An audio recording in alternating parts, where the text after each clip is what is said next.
आज जो क्वेश्चन शुरू में स्क्रीन पे डिस्प्ले किया गया है, उस क्वेश्चन में कंपनी अपने शेयर्स प्रीमियम पर भी इशू कर रही है और कंपनी का जो इशू है वो ओवर सब्सक्राइब भी हुआ है और जिसके परिणाम स्वरूप कंपनी को प्रोराटा अलॉटमेंट भी करना पड़ा है। इसके अलावा इसमें एक शेयर होल्डर ने अलॉटमेंट मनी और फर्स्ट कॉल मनी पे नहीं किया है, अर्थात कॉल से निरस्त भी हुआ है। और एक और नई चीज़ इस क्वेश्चन में जो आज शामिल है वो ये है कि कंपनी ने सेकंड एंड फाइनल कॉल का अमाउंट मंगवाया ही नहीं है। उस इंस्टॉलमेंट को कंपनी ने कॉल अप ही नहीं किया है। उसे कहा जाता है रिजर्व कैपिटल। कंपनी कभी कभी लास्ट इंस्टॉलमेंट जो होता है शेयर होल्डर्स पे, जो आखिरी इंस्टॉलमेंट ड्यू होता है, उसे मंगाती ही नहीं है, उसे रिजर्व में रखती है। जब आवश्यकता पड़ेगी कंपनी को उस समय मंगवाया जाएगा। उसे कहा जाता है रिजर्व कैपिटल। तो ये रिजर्व कैपिटल वाला जो पॉइंट है वो भी आज के इस क्वेश्चन में शामिल है। कंपनी ने अपने शेयर्स का आखिरी वाला इंस्टॉलमेंट जो है सेकंड एंड फाइनल का, वो मंगवाया नहीं। चलिए हम आज के इस क्वेश्चन को एक बार पढ़ के उसका विश्लेषण कर लेते हैं। Deluxe limited company invited applications for issue of 80,000 equity shares of ₹10 each at premium of ₹4 per share, payable as ₹2 on application, ₹6 on allotment including premium, ₹3 on first call and ₹3 on second and final call. Applications were received for 110,000 shares and allotment of shares was made on pro rata basis to all the applicants, adjusting their surplus application money towards sums due on allotment. All the installment due on shareholders were called up by the company except second and final call, which company did not yet make. Mr. Tushar, one of the shareholder who had applied for 2,200 shares, failed to pay allotment money and first call money. Remaining shareholders duly paid installments called up by the company. Past journal entries in the books of company. ये आज का आपका question है। अब देखिए, company 80,000 shares issue कर रही है और कंपनी के पास कुल मिलाकर जो एप्लीकेशन आए हैं वो 110,000 शेयर्स के लिए आए हैं और कंपनी ने 110,000 शेयर्स के एप्लीकेंट को 80,000 शेयर्स प्रोराटा बेसिस पे इशू किए हैं। और आप जानते हैं प्रोराटा बेसिस का अर्थ मैं पहले समझा चुका हूँ कि हर एप्लीकेंट को जितने शेयर उसने मांगे, जितने शेयर्स के लिए उसने अप्लाई किया, उतने अलॉट ना करते हुए उससे कम कम शेयर्स अलॉट किए। इस तरह से कि 110,000 शेयर्स के एप्लीकेंट्स को थोड़े थोड़े करके कंपनी के 80,000 शेयर्स इस तरह से डिस्ट्रीब्यूट किए गए कि हर किसी को, भले जितने शेयर्स के लिए उसने अप्लाई किया था उतने न मिले हो, लेकिन कुछ ना कुछ शेयर्स हर किसी को मिल गए। अब कंपनी का एक एक शेयर 10 रुपीज़ का है, लेकिन कंपनी 4 रुपीज़ पर शेयर प्रीमियम पे इशू कर रही है। मतलब शेयर की इशू प्राइस हो गई 14 rupees, 10 rupees face value plus ₹4 premium. और ये 14 रुपीज़ को कंपनी 4 इंस्टॉलमेंट में डिवाइड कर रही है। ₹2 on application, ₹6 on allotment, sorry not ₹2, ₹6 on allotment including premium, ₹2 on application, ₹6 on allotment including premium, ₹3 on first call and ₹3 on second and final call. अब इस तरह से एक एक शेयर का जो इशू प्राइस था 14 रुपीज़, वो 4 इंस्टॉलमेंट में डिवाइडेड है, ठीक है। अब कंपनी ने सारे इंस्टॉलमेंट मंगवाए हैं ऐसा वहाँ लिखा है, केवल कंपनी ने सेकंड एंड फाइनल कॉल अभी तक नहीं मंगाया। वहाँ लिखा है all installment due on share holders were called up by the company except second and final call which company did not yet make. कंपनी ने सारे इंस्टॉलमेंट मंगवाए हैं, किंतु सेकंड एंड फाइनल कॉल वाला जो इंस्टॉलमेंट है वो अभी तक कंपनी ने मंगवाया नहीं, तो वो रिजल्ट में रखा है। मैंने बताया कि कई बार ऐसा होता है कि कंपनी जितने इंस्टॉलमेंट में अपने शेयर का इशू प्राइस शेयर होल्डर से रिकवर करना चाहती है, उसमें से एक आखिरी वाला इंस्टॉलमेंट कभी कभी कंपनी मंगवाती ही नहीं। उसे जब कंपनी को आवश्यकता होगी और अधिक फंड्स की, जब कंपनी को किसी कारण से और अधिक फंड्स की आवश्यकता होगी, ठीक है, उस समय कंपनी शेयर होल्डर से उस इंस्टॉलमेंट का अमाउंट मंगवाएगी, और अगर आवश्यकता न हो तो नहीं भी मंगवाएगी, ठीक है। ये कंपनी की इच्छा पे निर्भर है कि उसे कब मंगवाया जाए, ठीक है। वो जब एज एंड व्हेन रिक्वायर्ड, जब कंपनी को ज़रूरत होगी तब मंगवाएगी, तो उसे कहा जाता है रिजर्व कैपिटल। तो यहाँ सेकंड एंड फाइनल कॉल को रिजर्व में रखा है कंपनी ने, ठीक है। उसको कंपनी ने मंगवाया ही नहीं। अब जब मंगवाया ही नहीं तो ना ही उसकी ड्यू की एंट्री होगी और ना ही उसका पेमेंट मिलेगा। पेमेंट रिसीव्ड होने की जो एंट्री होती है वो भी करने की आवश्यकता नहीं है। तो हमें केवल फर्स्ट कॉल तक की एंट्रीज ही करना है। चलिए हम देख लेते हैं आज एंट्रीज कैसी होगी। लेकिन एंट्रीज करने से पहले हमें वर्किंग नोट में उस अमाउंट का कैलकुलेशन करना होगा जो अलॉटमेंट का जो अमाउंट है, ठीक है, जो कि बैंक अकाउंट में आने वाला है, ठीक है। उस अमाउंट का कैलकुलेशन हमें पहले वर्किंग नोट में करना होगा। उसका कारण ये है कि यहाँ बताया गया है कि एक जो शेयर होल्डर है जिसके पास 2200 शेयर्स है, क्षमा कीजिए 2200 शेयर्स उसके पास है नहीं, उसने अप्लाई किया था 2200 शेयर्स के लिए। देखिए ये और एक चीज़ है, इस प्रश्न में एक क्वेश्चन में एक और नवीनता यह है कि यहाँ ये जो शेयर होल्डर है जिसने अलॉटमेंट मनी और फर्स्ट कॉल मनी पे नहीं किया है, उससे कंपनी ने कितने शेयर अलॉट किए ये नहीं दिया गया। ये कहा गया है कि उसने 2200 शेयर्स के लिए अप्लाई किया था। अब उसने 2200 शेयर्स के लिए अप्लाई किया था पर उसको 2000 शेयर होल्डर्स कंपनी ने अलॉट तो नहीं किए होंगे, क्योंकि यहाँ हर शेयर होल्डर को कंपनी ने प्रोराटा अलॉटमेंट किया है। कंपनी जितने शेयर्स अलॉट करना चाहती थी उससे अधिक के लिए एप्लीकेशन आए थे, और इसलिए हर किसी को कंपनी ने जितने मांगे उतने शेयर दिए ही नहीं, कम दिए हैं। तो इसने यदि 2000 शेयर्स के लिए अप्लाई किया था तो इसको कंपनी ने 2000 शेयर्स निश्चित रूप से अलॉट नहीं किए होंगे, उससे कम अलॉट किए होंगे।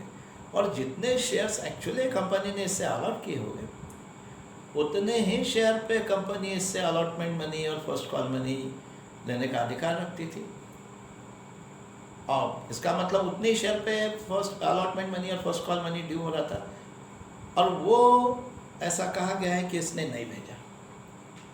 लेकिन अब यहाँ एक गौर करने लायक बात यह है कि यदि उसने अप्लाई अधिक शेयरों के लिए किया था और उसको अलॉट उतने नहीं किए गए, तो निसंदेह उसका कुछ ना कुछ एक्सेस एप्लीकेशन मनी रहा होगा, जो कि प्रोराटा के केस में हमेशा होता है। इसके पहले भी हम देख चुके हैं, कुछ ना कुछ उसका एक्सेस एप्लीकेशन मनी रहा होगा जो उस पर ड्यू होने वाले अलॉटमेंट मनी में पहले से एडजस्टेड होगा। तो फिर ये कहना कि भाई उसके तरफ से इंटायर अलॉटमेंट मनी जितना उस पर ड्यू था वो नहीं आया, ये गलत होगा, क्योंकि अलॉटमेंट मनी का कुछ ना कुछ भाग उसके एक्सेस एप्लीकेशन मनी से रिकवर हो चुका है, और जो शेष अलॉटमेंट मनी है वही उसके तरफ से नहीं आया। तो उसके तरफ से अलॉटमेंट मनी कितना नहीं आया, इसका सारा कैलकुलेशन हमें पहले वर्किंग नोट में करना होगा, क्योंकि उसी पे निर्भर करेगा कि फिर टोटल अलॉटमेंट मनी जब आया है कंपनी के बैंक अकाउंट में उस समय कितना आया। कुछ एक्सेस एप्लीकेशन मनी तो हम अलॉटमेंट में पहले से एडजस्ट कर ही देंगे सभी शेयर होल्डर का, जितना एक्सेस एप्लीकेशन मनी होगा प्रोराटा अलॉटमेंट के कारण शेयर होल्डर का, वो तो मान लीजिए उतना तो सभी का अलॉटमेंट मनी आ ही चुका है।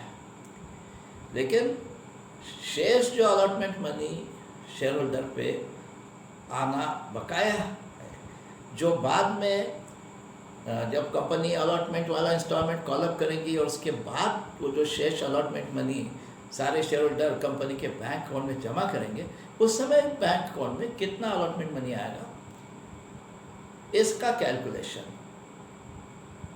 हमें यहाँ पे पहले करना होगा। ठीक है, मतलब वो जो शेयर होल्डर है जिसने 2200 शेयर्स के लिए अप्लाई किया था और उसने अलॉटमेंट मनी और फर्स्ट कॉल मनी नहीं भेजा, तो उसने भी कितना अलॉटमेंट मनी एक्चुअली उस पर आना बकाया था जो उसने नहीं भेजा, और उसके कारण एक्चुअली बाद में बैंक अकाउंट में केवल कितना अलॉटमेंट मनी आया है, ये सारा कैलकुलेशन मैं यहाँ आपको पहले बोर्ड पर शो करता हूँ। ठीक है, आप उसको देखिए, समझिए, उसके बाद हम जर्नल एंट्रीज करेंगे। तो मिस्टर तुषार नामक शेयर होल्डर है जिसने 2200 शेयर्स के लिए अप्लाई किया था, उसने अलॉटमेंट मनी पे नहीं किया। अब जैसा कि मैं पहले कह चुका हूँ कि उसने अलॉटमेंट मनी पे नहीं किया, इसका मतलब ये नहीं है कि जितना अलॉटमेंट मनी उसके ऊपर ड्यू था सारा ही उसने पे नहीं किया, क्योंकि सारे शेयर होल्डर को यदि प्रोराटा बेसिस पे अलॉटमेंट हुआ है तो सभी का कुछ ना कुछ एक्सेस एप्लीकेशन मनी था जो ऑलरेडी अलॉटमेंट मनी में एडजस्ट किया जा चुका था। तो इस पर भी जो अलॉटमेंट मनी ड्यू हो रहा था उसमें कुछ ना कुछ इसका excess application money already adjusted होगा, और बचा हुआ अलॉटमेंट मनी नहीं आया। तो वो बचा हुआ अलॉटमेंट मनी कितना था, एक्सेस एप्लीकेशन मनी एडजस्ट करने के बाद वो बचा हुआ अलॉटमेंट मनी कितना था जो नहीं आया, उसका कैलकुलेशन पहले करना होगा, क्योंकि उस पर निर्भर करेगा कि बाद में जब अलॉटमेंट का मनी शेयर होल्डर्स ने बैंक अकाउंट में डिपॉजिट किया तो उस समय बैंक अकाउंट में अलॉटमेंट मनी कितना है। तो पहले हम ये देख लेते हैं कि ये जो मिस्टर तुषार है जिसने 2200 शेयर्स के लिए अप्लाई किया था, उसका कितना अलॉटमेंट मनी आना बाकी था जो नहीं आया। पर ये जानने के लिए पहले तो हमें ये देखना होगा कि मिस्टर तुषार को कंपनी ने अलॉट कितने शेयर किए थे। जब ये पता चलेगा कि उसको कंपनी ने अलॉट कितने शेयर किए थे, तभी पता चलेगा कि अलॉटमेंट मनी कितना ड्यू होने वाला है, क्योंकि जितने शेयर अलॉट किए थे उसका ही अलॉटमेंट मनी ड्यू होने वाला है, इवन फर्स्ट कॉल मनी भी उसी पे ड्यू होने वाला है। तो पहले तो ये जानना जरूरी है कि उसे कितने शेयर अलॉट किए गए थे, क्योंकि जितने शेयर के लिए उसने अप्लाई किया था उस पर तो उससे हम अलॉटमेंट मनी मांगेंगे नहीं, ना ही फर्स्ट कॉल मनी मांगेंगे, जितने एक्चुअली अलॉट किए उस पर मांगेंगे। और यहाँ उसका नंबर ऑफ शेयर अलॉटेड दिया ही नहीं है, उसने कितने शेयर के लिए अप्लाई किया ये दिया है। तो हम पहले ये जानेंगे कि उसको कितने शेयर अलॉट किए गए थे। ठीक है, और उसका कैलकुलेशन किस तरह करना है मैं बताता हूँ। देखिए यहाँ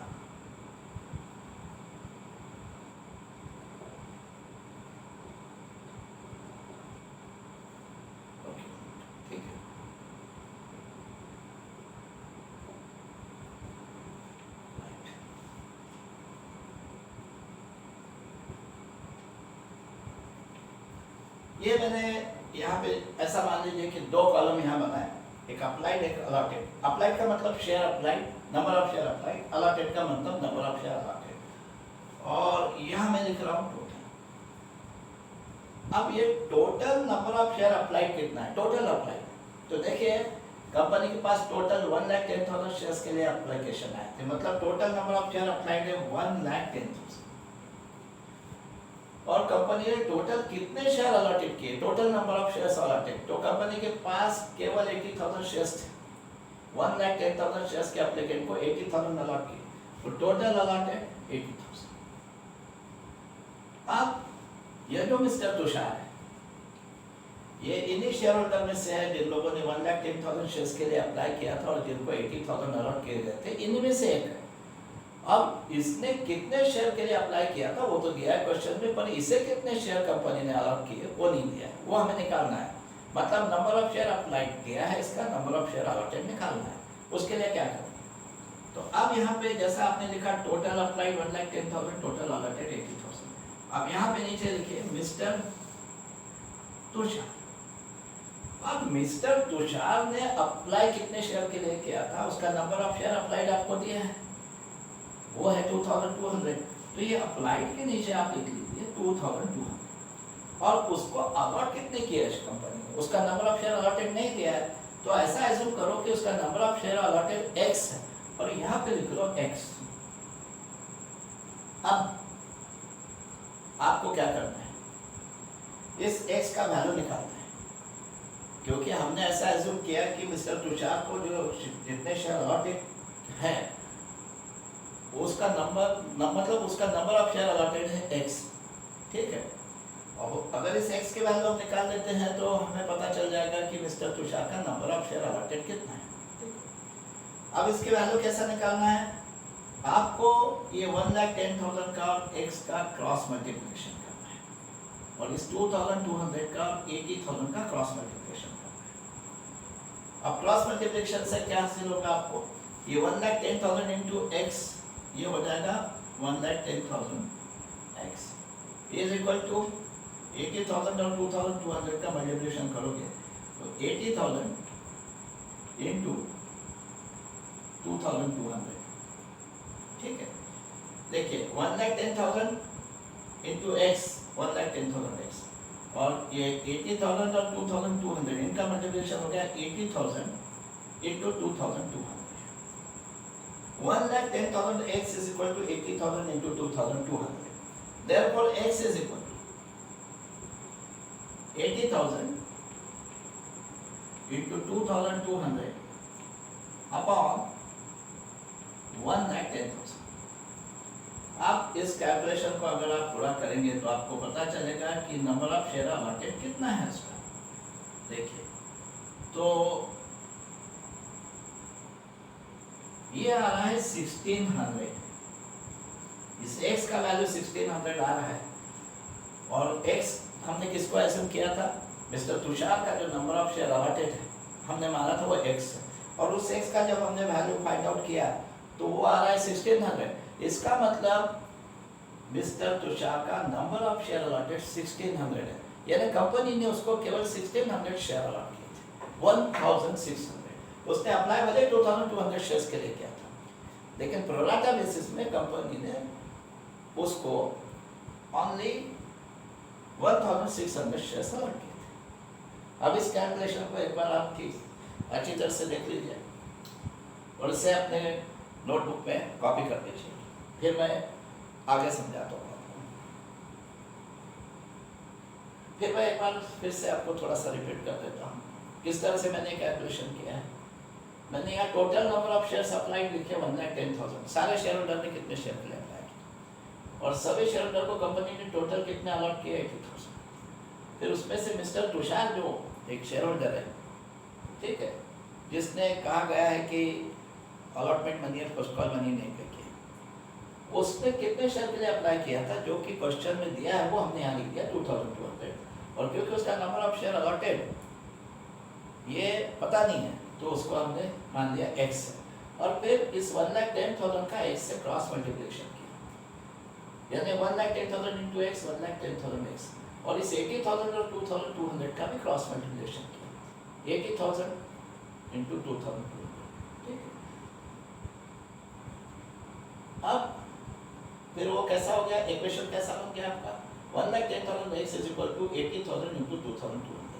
Therefore, x is equal 80,000 into 2,200 upon this 1,10,000 और एक सारा कैलकुलेशन करने पे आप इस निष्कर्ष पे पूछे कि इस निष्कर्ष पे पहुंचे कि इस x का वैल्यू आ रहा है 1,600, इसका मतलब मिस्टर तुषार को 1,600 शेयर्स अलॉट किए गए थे।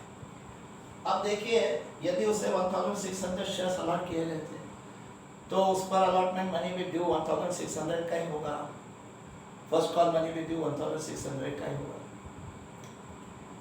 अब उसने अलॉटमेंट मनी पे नहीं किया, अब 1600 शेयर्स का अलॉटमेंट मनी होगा कितना? अब यहाँ पे बताया गया है कि allotment money per share 6 rupees है, तो 1600 शेयर्स का उस पर ड्यू होने वाला अलॉटमेंट अमाउंट हो जाएगा 1600 इंटू 6, इट विल बी 9600। अब लेकिन उसने उसके ऊपर जो 9600 का अलॉटमेंट अमाउंट ड्यू हो रहा है वो पूरा की पूरा नहीं दिया कंपनी को, ये कहना लगाता है। क्योंकि मैंने पहले ही बताया कि उसने 2000 शेयर्स के लिए अप्लाई किया, उसको प्रोराटा बेस पे कंपनी ने ओनली 1600 शेयर्स अलॉट किए। अब उसने 2200 शेयर्स के लिए अप्लाई किया था, तो एप्लीकेशन मनी भी 2200 शेयर्स का दिया था कंपनी, पर कंपनी ने अलॉट किया ओनली 1600। इसकी वजह से उसका 600 शेयर्स का एप्लीकेशन मनी एक्सेस हो गया था, और वो एप्लीकेशन मनी जो एक्सेस हुआ था वो उस पर ड्यू होने वाले अलॉटमेंट अमाउंट में पहले से एडजस्टेड था। तो फिर उस पर जो अलॉटमेंट मनी ड्यू हो रहा है 9600, वो पूरा नहीं मिला ऐसा नहीं कहा जा सकता। उसमें से ये 1600 इसका 600 शेयर्स का एक्सेस एप्लीकेशन मनी जो है वो ऑलरेडी एडजस्टेड था, और जो बचा हुआ था वो उसने पे नहीं किया था। अब हम देख लेते हैं कि वो बचा हुआ अमाउंट अलॉटमेंट का कितना था जो उसने पे नहीं किया। उसके लिए आगे क्या करना होगा, अब मैं इसको मिटाता हूँ।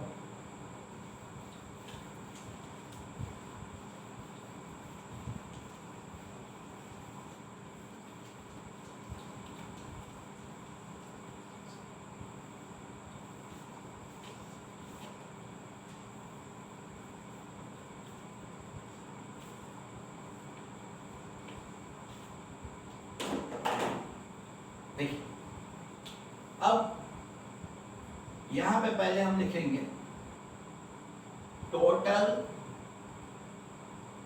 Allotment amount due on mister Tushar. Mister Tushar पे अलॉटमेंट अमाउंट ड्यू कितना है? तो मैंने अभी बताया उसको 1600 शेयर्स अलॉट किए कंपनी ने, और ₹6 पर शेयर अलॉटमेंट मनी था।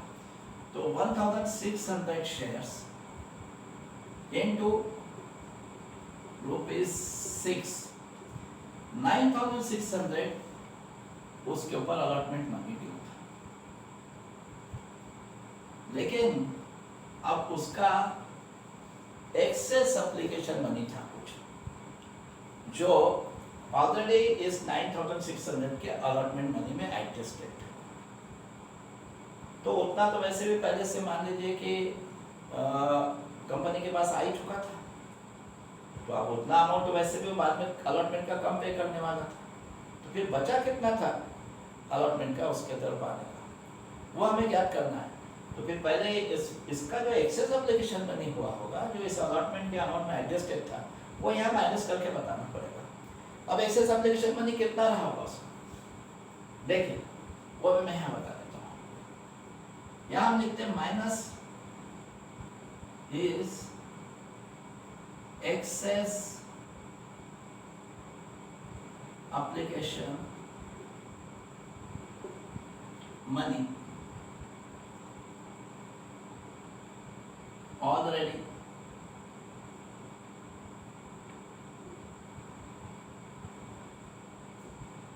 adjusted.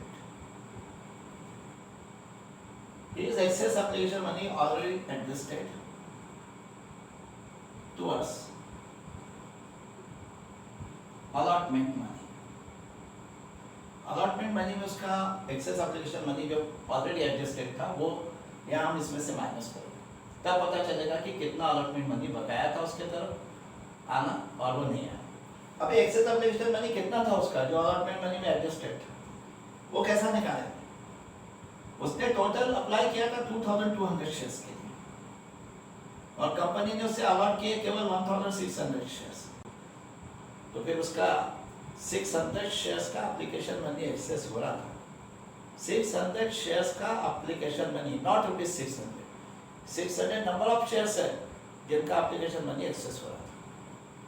ठीक है, अब उस 600 को एप्लीकेशन मनी पर शेयर से मल्टीपल करेंगे तब पता चलेगा कि वो एक्सेस एप्लीकेशन मनी का अमाउंट कितना है। तो मैं उसको किस तरह प्रेजेंट कर रहा हूँ यहाँ, 2200 shares minus 1600 share multiplied by rupees, application money कितना था, एप्लीकेशन मनी रुपीज 2 था, 600 शेयर्स इंटू रुपीज 2, ठीक है, वो अमाउंट हो जाएगा आपका 1200, ठीक है, 1200। तो इसका मतलब उसका एक्सेस एप्लीकेशन मनी था 600 शेयर का ₹2 पर शेयर के अनुसार 1200, जो ऑलरेडी इस 9600 के अलॉटमेंट अमाउंट में एडजस्टेड था। तो फिर उसके तरफ से अलॉटमेंट मनी आना कितना बकाया था, ओनली 8400, ओनली 8400 उसके तरफ से आना बाकी था, और वो 8400 नहीं आया, ठीक है। अब यह तय हो गया कि इसका अनपेड अलॉटमेंट मनी है 8400, तो हम यहाँ लिख देंगे अनपेड अलॉटमेंट मनी। सारे शेयर होल्डर पे अलॉटमेंट मनी ड्यू कितना हो रहा था, सारे शेयर होल्डर मतलब जो कंपनी ने टोटल 80,000 शेयर्स अलॉट किए हैं अलग अलग शेयर होल्डर को, उन सब पर अलॉटमेंट मनी ड्यू कितना था। तो देखिए 80,000 शेयर्स इंटू ₹6, क्योंकि अलॉटमेंट मनी पर शेयर था ₹6, तो 80,000 इंटू 6 4,80,000 सारे शेयर होल्डर पे अलॉटमेंट मनी ड्यू था। चलो उसको हम पहले यहाँ लिख देते हैं, total allotment money due on all share holders, और वो किस तरह निकालेंगे वो कैलकुलेशन भी मैं यहाँ लिख देता हूँ। 80,000 शेयर्स इंटू ₹6, और वो हो रहा है 4,80,000 सारे शेयर होल्डर पे अलॉटमेंट मनी ड्यू अवश्य था, लेकिन इतना वैसे भी बाद में बैंक अकाउंट में आने वाला नहीं था, इसलिए कि सारे शेयर होल्डर का प्रोराटा अलॉटमेंट के कारण जो एप्लीकेशन मनी एक्सेस हुआ था वो इसमें पहले से एडजस्ट कर दिया था कंपनी, मतलब जितना एक्सेस एप्लीकेशन मनी सबका था उस सीमा तक तो वैसे भी आप ऐसा समझ लीजिए कि अलॉटमेंट का अमाउंट ऑलरेडी रिकवर हो गया था, इसलिए अब अलॉटमेंट मनी वैसे भी कम आने वाला था। कितना कम आने वाला था, तो सारे शेयर होल्डर का जो एक्सेस एप्लीकेशन मनी वो माइनस किया देते, तब पता चलेगा कि अब वाकई में बचा कितना था सारे शेयर होल्डर पे आना। अब सारे शेयर होल्डर का एक्सेस एप्लीकेशन मनी कितना था वो यहाँ लिख देते हैं, एक्सेस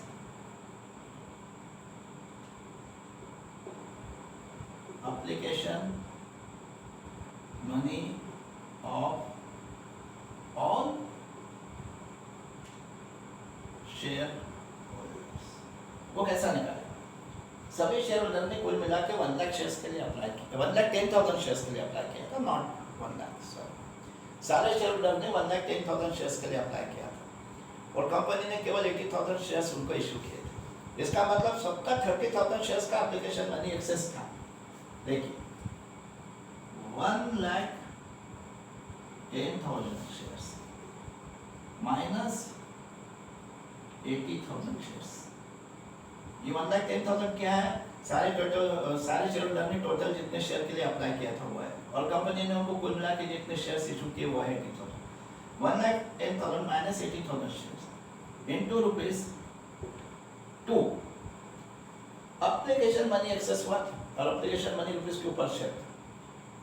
अब सारे शेयर होल्डर ने 1,10,000 शेयर्स का एप्लीकेशन मनी कंपनी को पे किया था, लेकिन कंपनी ने 80,000 शेयर्स ही अलग किए थे, तो सभी का 1,10,000 शेयर्स माइनस 80,000 शेयर्स, इस तरह 30,000 शेयर्स का एप्लीकेशन मनी एक्सेस हो रहा था, और उसका अमाउंट कैसा होगा, 30,000 शेयर्स इंटू ₹2, 60,000।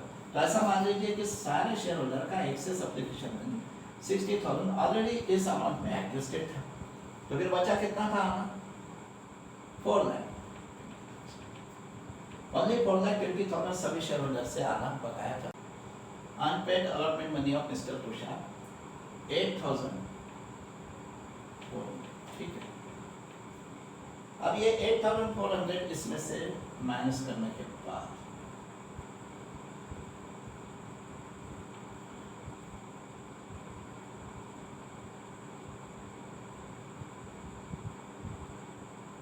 ओनली, इसका मतलब ये है कि 4,11,600 ही केवल बैंक अकाउंट में अलॉटमेंट मनी आया है, ओनली 4,11,600, इतना अमाउंट बैंक अकाउंट में आया। तो हम यहाँ लिख देंगे अमाउंट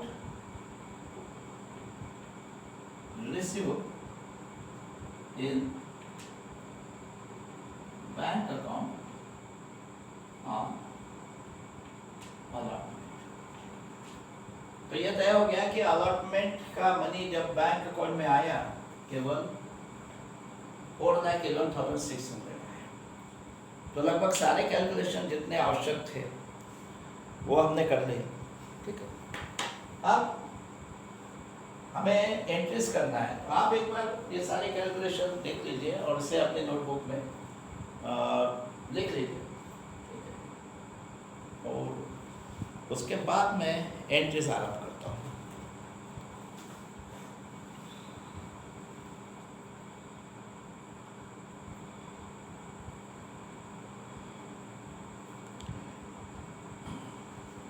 अब देखिए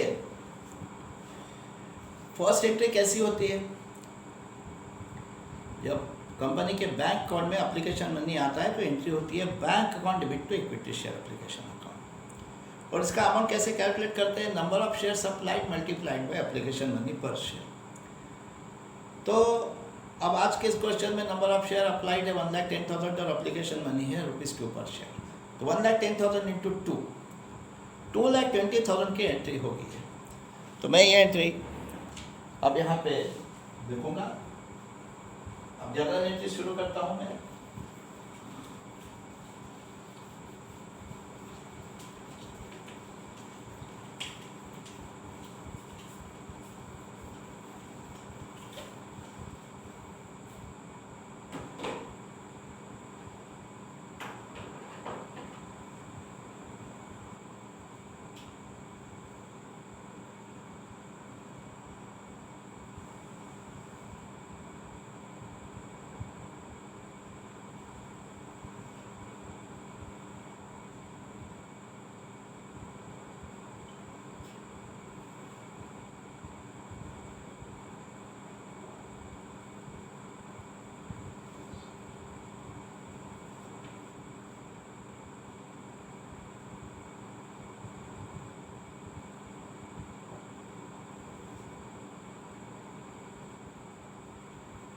तो फर्स्ट एंट्री मैंने जैसे कि कहा bank account debit to equity share application, bank account debit to equity share application और उसका अमाउंट में मैंने बताया 1,10,000 शेयर्स इंटू ₹2, 2,10,000।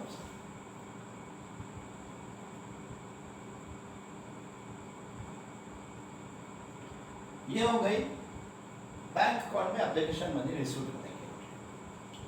आप जानते हो कि इसके बाद की एंट्री में क्या किया जाता है, इस एप्लीकेशन मनी को यहाँ से इक्विटी शेयर एप्लीकेशन अकाउंट से इक्विटी शेयर कैपिटल अकाउंट में ट्रांसफर किया जाता है। लेकिन ये पूरा 2,20,000 आज के इस क्वेश्चन में यहाँ से इक्विटी शेयर कैपिटल अकाउंट में ट्रांसफर इसलिए नहीं हो सकता कि 2,20,000 शेयर्स का जो एप्लीकेशन मनी है ये 1,10,000 शेयर्स का है, जबकि कंपनी ने इशू किया ओनली 80,000 शेयर्स। तो 80,000 शेयर्स का ये एप्लीकेशन मनी कंपनी का कैपिटल बन सकता है, ये पूरा अमाउंट कंपनी का कैपिटल नहीं बन सकता। इसमें सारे शेयर होल्डर का कुछ एक्सेस एप्लीकेशन मनी भी शामिल है, वो कैपिटल अकाउंट में ट्रांसफर नहीं होगा। उसका क्या करना है आप जानते हो, वहाँ लिखा है सरप्लस एप्लीकेशन मनी को अलॉटमेंट पे जो अमाउंट ड्यू हो रहा है इसमें एडजस्ट करना है। तो उसको अलॉटमेंट पे ड्यू होने वाले अमाउंट में एडजस्ट कर देंगे। तो अब वो सेकंड एंट्री कैसी होगी? पहले तो हम इस एंटायर 2,20,000 को इक्विटी शेयर एप्लीकेशन अकाउंट से रिवर्स करने के लिए आप इक्विटी शेयर एप्लीकेशन अकाउंट को डेबिट कर देंगे। पहले उसे क्रेडिट किया था, आप डेबिट कर देंगे। Equity share application account debit 2,20,000। अब इसमें से 80,000 शेयर्स जो कंपनी ने अलॉट किए उसका एप्लीकेशन वो इक्विटी शेयर कैपिटल में क्रेडिट करेंगे, क्योंकि 80,000 शेयर का ही एप्लीकेशन मनी कैपिटल अकाउंट में जा सकता है। तो फिर हम यहाँ पे लिखेंगे to equity share capital account. और मैंने जैसा कि बताया इक्विटी शेयर कैपिटल अकाउंट में कितना क्रेडिट होगा? ओनली 80,000 शेयर्स का एप्लीकेशन। 80,000 into rupees 2, 1,60,000। इस 1,60,000 को हम इक्विटी शेयर कैपिटल अकाउंट में क्रेडिट करें। और बचाओ, अब देखिए यहाँ पे 2,20,000 में से 1,60,000 इक्विटी शेयर कैपिटल अकाउंट में क्रेडिट करने के बाद 60,000 बचा है। वो 60,000 सारे शेयर होल्डर का एक्सेस एप्लीकेशन मनी है, क्योंकि सभी ने 1,10,000 शेयर्स का एप्लीकेशन मनी भेजा था, जबकि कंपनी ने उनको केवल 80,000 शेयर्स इशू किए थे, जिसके कारण उनका 30,000 शेयर्स का एप्लीकेशन मनी एक्सेस हो रहा था। 30,000 इंटू रुपीज 2, 60,000 जो वर्किंग नोट में हम देख चुके हैं। वर्किंग नोट में जब हमने सारे शेयर होल्डर का जो टोटल अलॉटमेंट मनी था उसमें उनका एक्सेस एप्लीकेशन मनी जब एडजस्ट किया तो उसका अमाउंट हम देख चुके, वो 60,000 है। और वही 60,000 है ये जो यहाँ पे बच रहा है। इस 2,20,000 से 1,60,000 इक्विटी शेयर कैपिटल में क्रेडिट करने के बाद वही 60,000 बच रहा है। It is an excess application money of all the shareholders, ठीक है, due to pro rata allotment. उसको अलॉटमेंट वाले इंस्टॉलमेंट में एडजस्ट करने के लिए कहा है, तो उसको आपको पता है क्या करना होगा, उसको अभी से इक्विटी शेयर अलॉटमेंट अकाउंट में क्रेडिट करना होगा। तो चलिए उसको हम इक्विटी शेयर अलॉटमेंट अकाउंट में क्रेडिट कर देते हैं। टू इक्विटी शेयर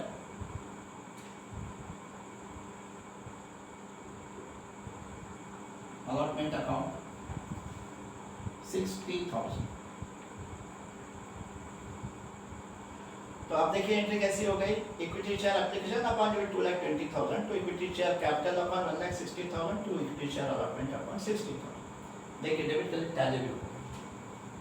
ये 60,000 जो एक्सेस एप्लीकेशन मनी था, ये कंपनी ने सारे शेयर होल्डर पे जो अलॉटमेंट मनी ड्यू होने वाला है इसके बाद उसमें अभी से एडजस्ट कर दिया, ठीक है, और उसको अभी से इक्विटी शेयर अलॉटमेंट अकाउंट में क्रेडिट पे कर दिया, क्योंकि वैसे भी बाद में जब अलॉटमेंट मनी आता तो जब बैंक अकाउंट में आता है तो ये एंट्री होती है bank contribute to equity share allotment account. तो ऐसा मान लीजिए कि जितना अलॉटमेंट मनी ड्यू होता शेयर होल्डर में का उसमें शेयर होल्डर पे उसमें का 60,000 तो ऑलरेडी एक्सेस एप्लीकेशन मनी के रूप में कंपनी के बैंक अकाउंट में पहले आ गया इसमें शामिल।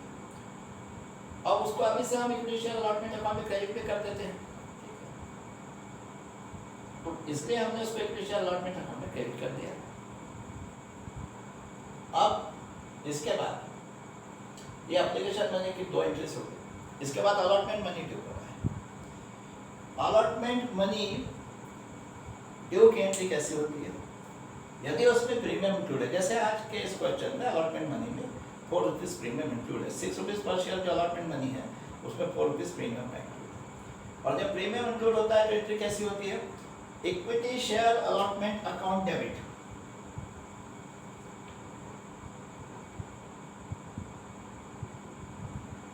Equity share allotment account debit to equity share capital account to security premium account. आप इक्विटी शेयर अलॉटमेंट अकाउंट में डेबिट कितना करेंगे? शेयर होल्डर पे जितना भी अलॉटमेंट मनी ड्यू है बिना ये सोचे कि उनका एक्सेस एप्लीकेशन मनी कितना एडजस्टेड है पहले से, उसका अभी विचार न करते जो एक्चुअली ड्यू है शेयर होल्डर पे, उस अमाउंट से हम इस इक्विटी शेयर अलॉटमेंट अकाउंट को डेबिट करते हैं। अब ड्यू कितना है, कंपनी ने केवल 80,000 शेयर्स इशू किए हैं और एक एक शेयर पे अलॉटमेंट मनी है ₹6 पर शेयर, तो 80,000 into 6 4,80,000 equity share allotment account में हम डेबिट करेंगे, क्योंकि ये 4,80,000 शेयर होल्डर पे अलॉटमेंट मनी ड्यू है। तो equity share allotment account debit 4,80,000, पर अब ये 4,80,000 जब अब यहाँ डेबिट तो हो गया इक्विटी शेयर अलॉटमेंट अकाउंट में, लेकिन ये जब क्रेडिट होगा तो दो अलग अलग अकाउंट में क्रेडिट होगा, इसका बाइफरकेशन हो जाएगा। इसमें से कुछ अमाउंट इक्विटी शेयर कैपिटल में क्रेडिट होगा और कुछ सिक्योरिटी में। अब ₹6 में से ₹4 पर शेयर प्रीमियम का है, क्योंकि यहाँ एक एक शेयर पे प्रीमियम ₹4 है, तो ₹6 पर शेयर जो अलॉटमेंट मनी है इसमें ₹4 पर शेयर प्रीमियम में जाने वाला है और ₹2 पर शेयर इक्विटी शेयर कैपिटल में जाने वाला है। तो ₹2 पर शेयर के अनुसार 80,000 शेयर्स का 80,000 इंटू 2 1,60,000 हम इक्विटी शेयर कैपिटल अकाउंट में क्रेडिट करते हैं, और ₹4 पर शेयर के अनुसार 80,000 शेयर्स का 80,000 इंटू 4 3,20,000 वो प्रीमियम का अमाउंट है, उसे सिक्योरिटी प्रीमियम अकाउंट में क्रेडिट कर देंगे।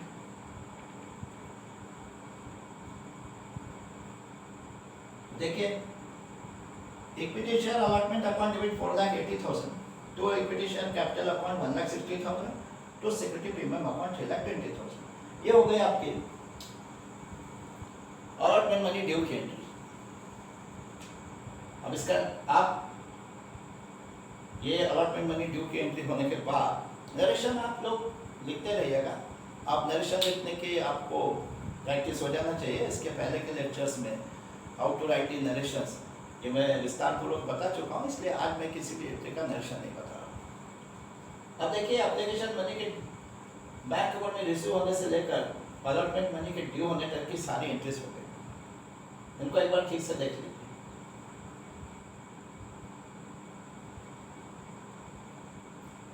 अब इसके बाद अलॉटमेंट मनी बैंक अकाउंट में जब जमा करेंगे शेयर होल्डर, जब बैंक अकाउंट में आएगा तब एंट्री कैसे। एंट्री तो आप जानते हो, bank account debit to equity share allotment account, लेकिन इम्पोर्टेंट ये है कि अब अमाउंट कितना होगा उस एंट्री का। तो हम वर्किंग नोट में पहले कैलकुलेट कर चुके हैं कि जब बैंक अकाउंट में अलॉटमेंट का अमाउंट आ रहा है तब केवल कितना आ रहा है, और वो अमाउंट जब बैंक अकाउंट में आ रहा है सारे कैलकुलेशन करने के बाद हम इस निष्कर्ष पे पहुंचे थे कि अलॉटमेंट का केवल 4,60,600 आ रहा है बैंक अकाउंट। वो किस तरह से आ रहा है उसका वर्किंग नोट में सारा हमने डिटेल्स शो कर दिया है। तो फिर हम बैंक अकाउंट में यदि उस समय 4,11,600 ही आ रहा है तो हम बैंक अकाउंट को डेबिट कर देंगे 4,11,600 से। तो देखिए नेक्स्ट एंट्री जब अलॉटमेंट मनी बैंक अकाउंट में आ रहा है उसकी एंट्री में करने जा रहा हूँ मैं।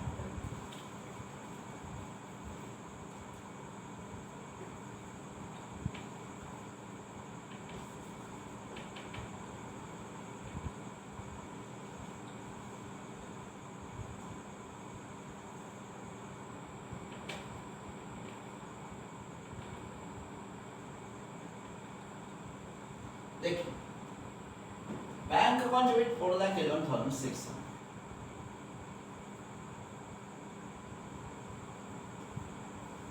ठीक है। Bank account debit 4,11,600 to equity share allotment account,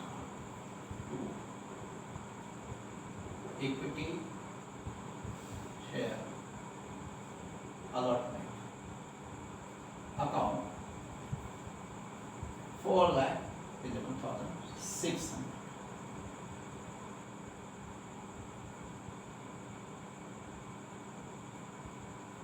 bank account debit 4,11,600 to equity share allotment account 4,11,600।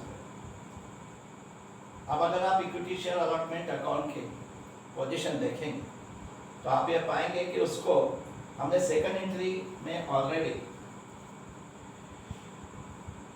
उसको सेकंड एंट्री में हमने एक्सेस एप्लीकेशन मनी जो था 60,000 उससे ऑलरेडी क्रेडिट कर दिया था, जो सभी शेयर होल्डर का excess application already it was credited by ₹60,000 in second entry. और अब वो फिर से क्रेडिट हुआ 4,11,600। तो इसके क्रेडिट साइड में पहले 60,000 फिर 4,11,600, टोटल 4,71,600 ही है। 4,71,600, जबकि अलॉटमेंट पे सारे शेयर होल्डर पे जो अमाउंट ड्यू हो रहा था वो था 4,80,000। और जबकि आप यहाँ पे ड्यू की एंट्री में हमने देखिए इक्विटी अलॉटमेंट अकाउंट को डेबिट किया था 4,80,000 से, लेकिन उसके क्रेडिट पे सिर्फ 4,71,600 है। इसका रीजन क्या है? इसका रीजन है वो 8,400 रुपीज जो मिस्टर तुषार का नहीं आया, वो हम पहले कैलकुलेशन कर चुके हैं। वो 8,400 ही यहाँ डिफरेंस क्रिएट कर रहा है, ठीक है। वो 8,400 यहाँ डिफरेंस क्रिएट कर रहा है, जिसके कारण ये हो रहा है कि ये equity share allotment account close नहीं हो रहा। अगर सपोज कंपनी एक पॉलिसी रिलीज अकाउंट मेंटेन कर रही है, तो फिर ये एंट्री कैसी होगी? अल्टरनेटिव, वो भी मैं यहाँ बता देता हूँ।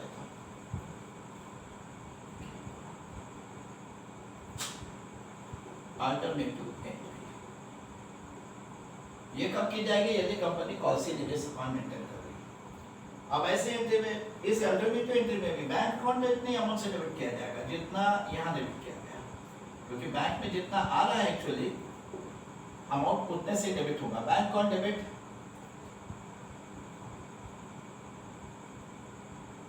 4,11,600, लेकिन फिर यहाँ पॉलिसी रिलीज अकाउंट में भी डेबिट करना पड़ेगा, और जितना अनपेड अमाउंट है अलॉटमेंट का उसको पॉलिसी रिलीज अकाउंट में डेबिट कर देंगे। तो policy release account debit, unpaid amount कितना है मिस्टर तुषार का? 8,000, उसको यहाँ डेबिट कर देंगे। और उसके अगेंस्ट में आप इक्विटी शेयर अलॉटमेंट अकाउंट को, लेकिन हम इन दोनों के टोटल से क्रेडिट करेंगे। इक्विटी शेयर अलॉटमेंट और इनकी टोटल हो रही है 4,20,000, तो हम इसको 4,20,000 से क्रेडिट कीजिए, ठीक है। देखिए bank account debit 4,11,600, policy release account debit 8,400 to equity share allotment account 4,20,000। अब यदि आप अल्टरनेटिव एंट्री की दृष्टि से सोचें तो equity share allotment account close दिखाई दे रहा है, क्योंकि उसमें पहले आप सेकंड एंट्री में ऑलरेडी सबका एक्सेस एप्लीकेशन मनी 60,000 क्रेडिट कर चुके थे, और अब वहाँ पे क्रेडिट हो गया 4,20,000। इसको भूल जाइए, या दोनों में से एक ही एंट्री हो सकती है, या तो पॉलिसी रिलीज अकाउंट अगर कंपनी मेंटेन नहीं कर रही है तो ये एंट्री होती है, और पॉलिसी रिलीज अकाउंट मेंटेन कर रही है तो ये होती है। हम अभी इस एंट्री की दृष्टि से सोचें तो पहले सेकंड एंट्री में हमने already equity share allotment account को 60,000 से क्रेडिट कर रखा था, और अभी 4,20,000 से क्रेडिट हुआ, तो 60,000 प्लस 4,20,000, उसके क्रेडिट साइड में भी 4,80,000। और इसको ड्यू की एंट्री में भी आप देखिए इक्विटी शेयर अलॉटमेंट अकाउंट को हमने 4,80,000 से डेबिट भी किया था, तो उसका डेबिट 4,80,000, क्रेडिट 4,80,000, ये अकाउंट क्लोज होता हुआ दिख रहा है। लेकिन एक्चुअली अलॉटमेंट का पूरा अमाउंट आया नहीं है, वो क्लोज इसलिए हो रहा है कि अलॉटमेंट का जो अनपेड अमाउंट है 8,400, इसको हमने पॉलिसी रिलीज अकाउंट में ट्रांसफर किया, ठीक है। अब इसके बाद ये हो गए अलॉटमेंट मनी ड्यू की भी एंट्री हो गई, अलॉटमेंट मनी के बैंक अकाउंट में आने की भी एंट्री हो गई। अब इसके बाद ड्यू है first call account. First call का अमाउंट जो शेयर होल्डर पे ड्यू होता है, तो उसकी एंट्री कैसी होती है? Equity share first call account debit to equity share capital. चलिए मैं वो एंट्री भी यहाँ लिख देता हूँ।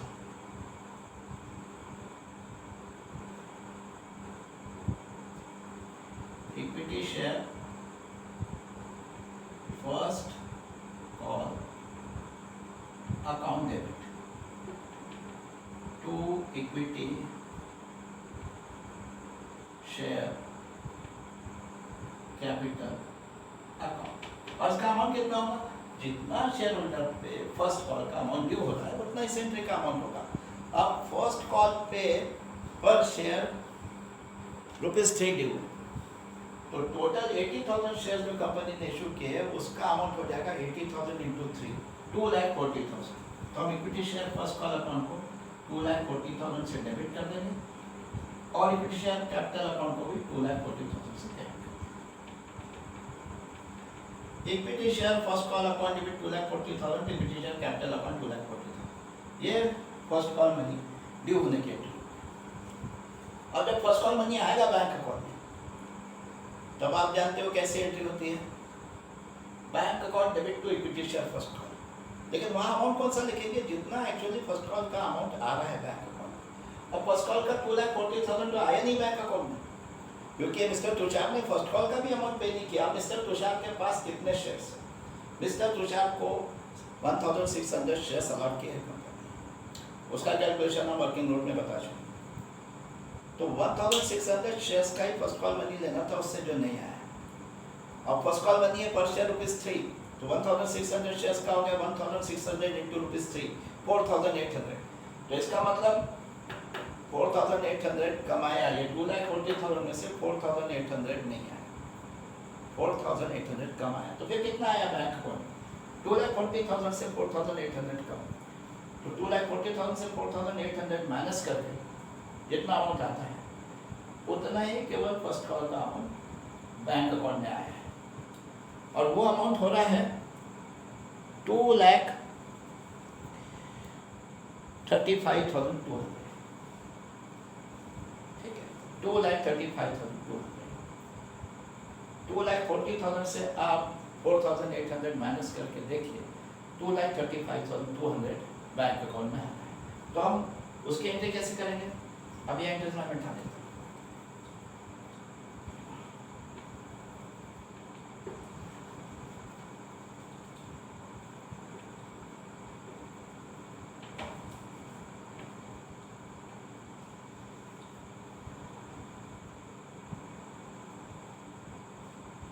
Bank account debit 2,35,200 to equity share first call account.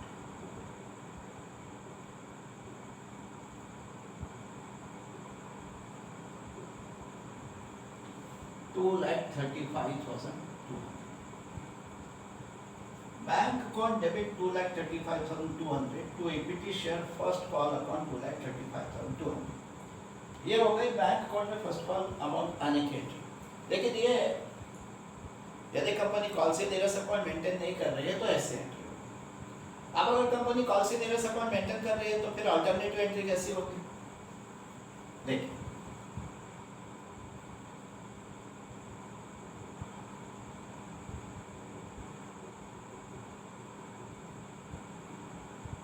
Alternative entry कैसे होगी? बैंक अकाउंट तो उसमें भी इतने अमाउंट से डेबिट किया जाएगा। बैंक अकाउंट डेबिट 2,35,200 जितने से यहाँ डेबिट किया, लेकिन यहाँ पे कॉल से निरस अकाउंट में डेबिट करना पड़ेगा। तो कॉल से एरियस अकाउंट डेबिट, और वो कितने से डेबिट होता है? फर्स्ट कॉल का जितना भी मनी अनपेड है, जो नहीं आया है, उतने अमाउंट से वो डेबिट होता है। अब फर्स्ट कॉल का केवल मिस्टर तुषार का 4,800 अनपेड है, हम देख चुके हैं। तो फिर कॉल से निरस अकाउंट को डेबिट कर देंगे 4,800 से। और अब हम इस equity share first call account को टोटल 2,40,000 से क्रेडिट कर देंगे to equity share first call account 2,40,000। ठीक, तो अल्टरनेटिव एंट्री कैसी हो गई? बैंक अकाउंट डेबिट 2,35,200, कॉल से निरस account debit 4,800 to equity share first call account 2,40,000। ठीक है, ये दोनों एंट्रीज बैंक अकाउंट में फर्स्ट कॉल मनी के आने की थी। एक इस दृष्टि से की थी कि company does not maintain call से निरस अकाउंट, दूसरी इस दृष्टि से की थी कि कंपनी मेंटेन से कॉल से निरस अकाउंट। अब इस एंट्री की दृष्टि से अगर आप देखेंगे तो equity share first call account कोई बैलेंस नहीं बता रहा,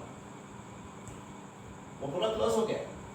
इस एंट्री की दृष्टि से बैलेंस बता रहा था। आपने equity share first call account को ड्यू की एंट्री में 2,40,000 से डेबिट किया था और बाद में क्रेडिट हुआ था 2,35,200 से। दोनों साइड इक्वल नहीं हुई थी, इसमें 4,800 सरप्लस डेबिट साइड में सरप्लस था, ठीक है, it was showing A debit balance of ₹4,800। वो इसलिए कि मिस्टर तुषार का 4,800 नहीं आया, वो उसी अकाउंट में equity share first call account में ही बैलेंस दिख रहा था। लेकिन ये सेंट्री की दृष्टि से देखेंगे तो क्योंकि अब यदि कंपनी कॉल्सी निवेश अकाउंट मेंटेन करती है तो ऐसा अनपेड अमाउंट जो होता है किसी भी इंस्टॉलमेंट का उसको कॉल्सी निवेश अकाउंट में ट्रांसफर कर देती है। फिर वो रिस्पेक्टिव इंस्टॉलमेंट अकाउंट जो होता है जिसका अमाउंट अनपेड है, वो रिस्पेक्टिव इंस्टॉलमेंट अकाउंट कोई बैलेंस शो नहीं करता, वो क्लोज हो जाता है। अब जैसे यहाँ हुआ है, अब देखिए वो 4,800 जो अनपेड अमाउंट है फर्स्ट कॉल का उसको कंपनी ने कॉल्सी निवेश अकाउंट में ट्रांसफर कर दिया। तो अब वो जो रिस्पेक्टिव इंस्टॉलमेंट अकाउंट है मतलब फर्स्ट कॉल अकाउंट, उसके पोजीशन देखिए आप। अब आप इस एंट्री से फर्स्ट कॉल मनी ड्यू की एंट्री को कंपेयर कीजिए, इससे नहीं। मैंने पहले बताया या तो ये एंट्री होगी या दोनों में से एक ही होगी। अब ये एंट्री हो रही है तो फिर ये ऐसा मानना कि फिर दोनों में से एक ही एंट्री होती है, यदि ये एंट्री कर रहे हो तो ये नहीं होगी। तो फिर इस एंट्री से आप फर्स्ट कॉल मनी ड्यू की एंट्री को अगर कंपेयर करेंगे तो फर्स्ट कॉल मनी ड्यू की एंट्री में अपनी equity share first call account को डेबिट भी 2,40,000 से किया था और अब क्रेडिट भी 2,40,000 से कर दिया। उसके दोनों साइड इक्वल हो गई, अकाउंट क्लोज हो गया, कोई बैलेंस नहीं बता रहा। लेकिन इसका मतलब ये नहीं है कि फर्स्ट कॉल का पूरा अमाउंट कंपनी को मिल गया। 4,800 नहीं मिला है मिस्टर तुषार का, लेकिन वो अब कॉल्सी निवेश अकाउंट में ट्रांसफर हो गया और इसलिए equity share first call account किसी प्रकार का बैलेंस नहीं बता रहा है। ठीक, अब ये आज के इस क्वेश्चन के सारे एंट्रीज हो गए। आप कहेंगे second and final call, second and final call वहाँ लिखा है क्वेश्चन में कि कंपनी ने मंगाया नहीं, company did not yet make second and final call, उसको रिजर्व में रखा है। It is called reserve capital. तो फिर एंट्रीज बस आपको फर्स्ट कॉल तक की ही करना थी। सारी एंट्रीज आज के क्वेश्चन की हो चुकी है, कैलकुलेशंस भी मैं सारे शो कर चुका हूँ। ये रिजर्व कैपिटल के बारे में और थोड़ा बता दूँ। कंपनी का रिजर्व कैपिटल कितना हो गया, देखिए कंपनी 80,000 शेयर्स इशू कर रही थी, एक शेयर 10 रुपीज़ का था और कैपिटल अकाउंट में तो 80,000 शेयर्स का फेस वैल्यू यानी ₹10 पर शेयर के हिसाब से ही क्रेडिट होता है। तो 80,000 इंटू 10 1 लाख रुपीज़ कंपनी का कैपिटल कहलाने वाला है, ठीक है। लेकिन इस 1 लाख रुपीज़ के कैपिटल में से क्योंकि कंपनी ने ₹3 पर शेयर का जो सेकंड एंड फाइनल कॉल है वो किसी भी शेयर होल्डर से लिया ही नहीं, मंगवाया ही नहीं, उसको रिजर्व में रखा है। तो 80,000 शेयर का जो सेकंड एंड फाइनल कॉल का टोटल अमाउंट है 80,000 इंटू ₹3, 2,40,000, इसको कहा जाएगा रिजर्व कैपिटल, ठीक है। It is called reserve capital, ₹2,40,000। Total 8 lakh का जो इक्विटी शेयर कैपिटल कंपनी का है 80,000 इंटू टोटल 8 लाख का, ठीक है। टोटल 8 लाख का जो इक्विटी शेयर कैपिटल है कंपनी का 80,000 इंटू ₹10, उस 8 लाख में से 2,40,000 कंपनी का रिजर्व कैपिटल है जो कंपनी आवश्यकता पड़ने पे ही मंगाएंगे, ठीक है। अभी कंपनी ने नहीं मंगाया और इसलिए उसकी कोई एंट्री हमें नहीं करना पड़ी। अब आज का ये क्वेश्चन यहाँ समाप्त होता है, ठीक है। अगला क्वेश्चन और भी अधिक नवीनताओं से परिपूर्ण होगा और किस तरह की नवीनताएं उसमें होगी इसकी उत्सुकता, उसको जानने की उत्सुकता जो आप में है, अब उस उत्सुकता को बने रहने दीजिए और प्रतीक्षा कीजिए अगले लेक्चर तक। धन्यवाद।